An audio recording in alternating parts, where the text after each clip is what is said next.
my channel. My name is Shoshanna Israel, and today I'm going to be telling you about my pregnancy story. Hi guys, and welcome to my channel. My name is Shoshanna Israel, and you're going to see many of great things here on my channel, from fitness to health to hair to fashion, modest apparel, all of that good stuff. But today we're going to break the ice by telling you about my pregnancy story. This beat is on fire.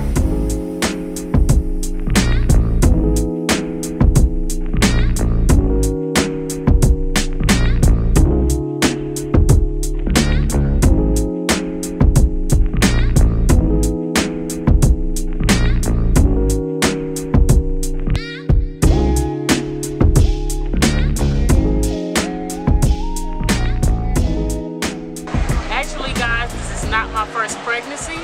I was pregnant last year, 2016, and when I went to my 5-month checkup for 20 weeks, later when I came home, I started to feel really funny.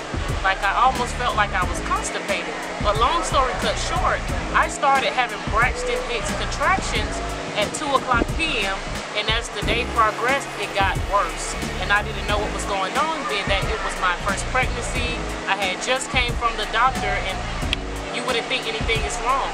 So around 12 o'clock at night, my husband took me to the hospital, and it turns out that I had already dilated 7 centimeters. So the doctor tried to put me in an invert position, thinking that maybe I would stop dilating, but long story cut short, I never stopped dilating.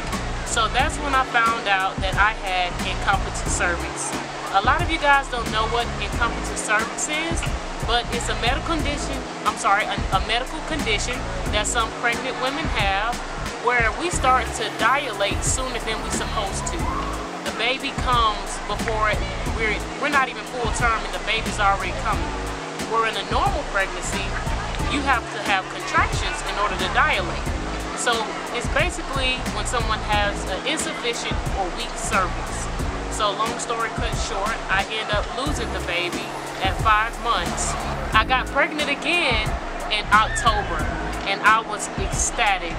I just was so happy and I was so grateful.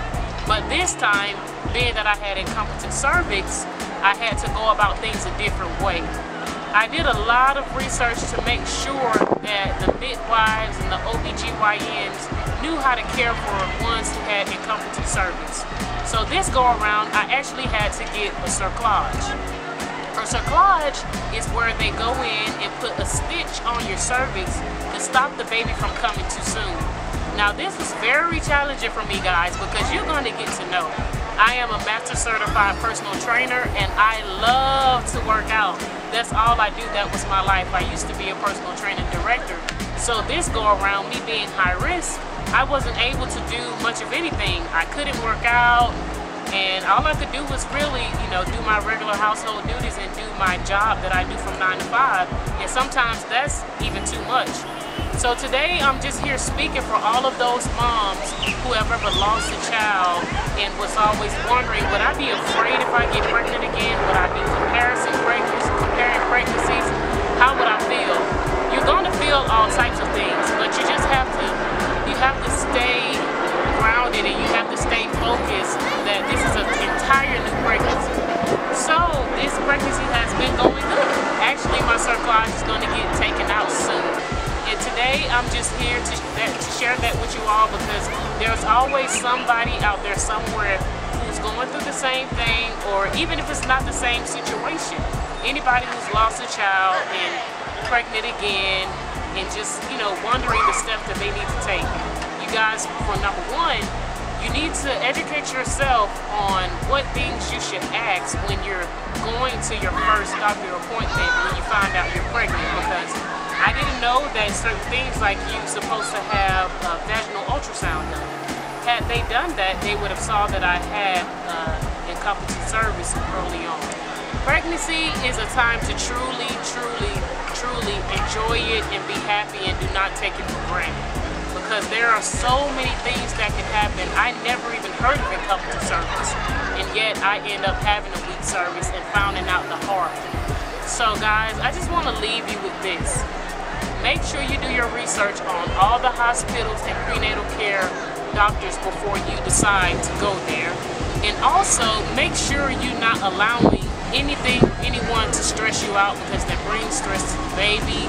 And also make sure you check with your doctor before you do any physical activity while being pregnant. And again, guys, welcome to my channel. This is the first video of many. I hope you all enjoyed it. If you have any comments, any questions, please feel free to ask me, and I would love to help you all. See you guys again soon.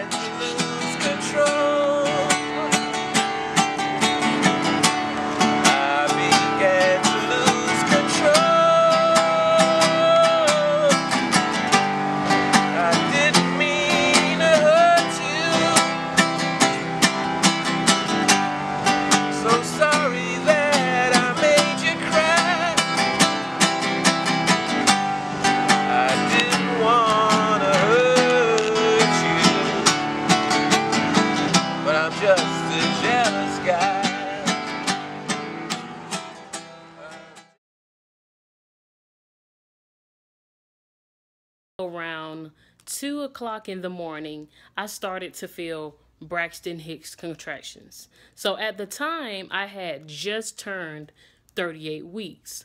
So I started to time the contractions to see if they were really close to determine whether I needed to go to the hospital or not. So the contractions didn't stop. So I ended up calling my midwife, and she told me if I can to try to sleep through it. But I couldn't sleep through it. So I ended up having to go to the hospital. My Lord, I woke him up and he took me to the hospital. And as you see me here, I'm filling out information. I did pre-register for the hospital, but I still had some things to fill out. So they end up rolling me back to my room, and the midwife came to check my cervix, and womp, womp, womp. Guess what, guys? I had not dilated not 1 centimeter.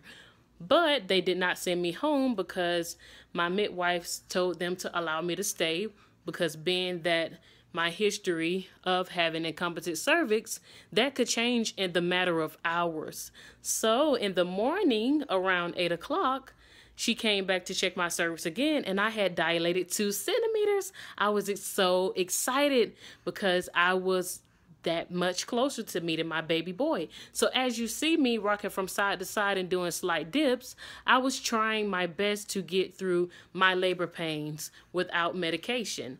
So I asked for wireless monitoring. So I was able to get in the shower and labor a little bit and walk around, so I just wouldn't be glued to the bed.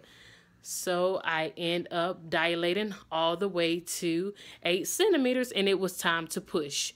I wish somebody had told me to save all of my energy for that time. Phew, it was tough, guys, and I was tired. But guess what?